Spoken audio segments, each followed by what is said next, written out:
Topu topu 6 saat yol.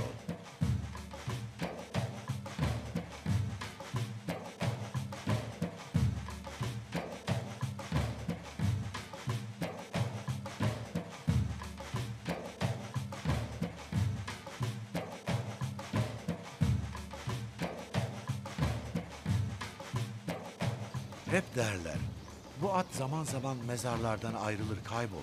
Evet hocam. Bu hayvanın mazisini bil. Oradan ayrıldığında muhakkak buradadır. Kimi zaman boş gelir, boş gider.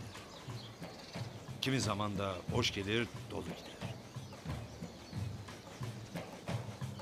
Yani kavuyu çocukların mezarlarına götürür, getirir. Bugüne kadar niye söylemediniz? Niye haber vermediniz kavu buradadır diye? Çok söylemek istedim ama kavu hep bize yemin verdi. Ona söz verdik bir kere hocam. Beni ona götür. Tabii buyurun. Buyurun gidelim.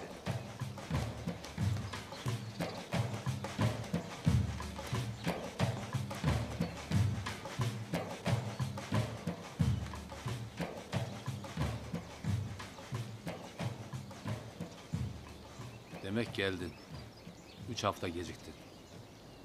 Yolunu bekledim bilmez misin?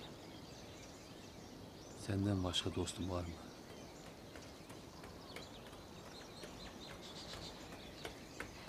Nedir Poyraz? Nedir bu Leyla'nın hali?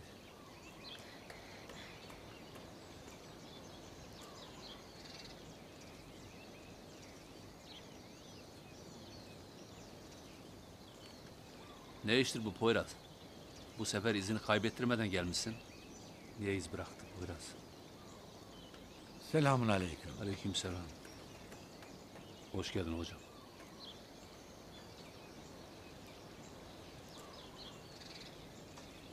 Poyraz'ı suçladığını hissediyorum. Poyraz beni getirmedi. Sadece karşılaşmamız bir tesadüf. Nasılsın Kavo? Unutabildin mi bari? Ne mümkün unutmak hocam. Yine de yüzünü gülüyor görmek mutlu ediyor beni.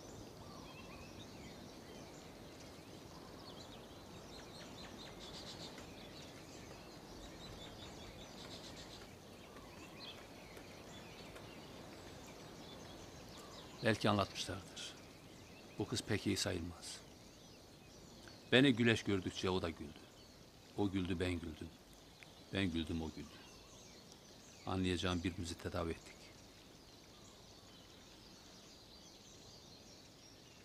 Hiç akrabalarını özlemiyor musun? Özlemez miyim hocam?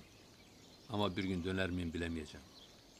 Senden isteğim beni gördüğünü kimseye söyleme. Sen istemedikten sonra burada olanlar burada kalır. Meraklanma.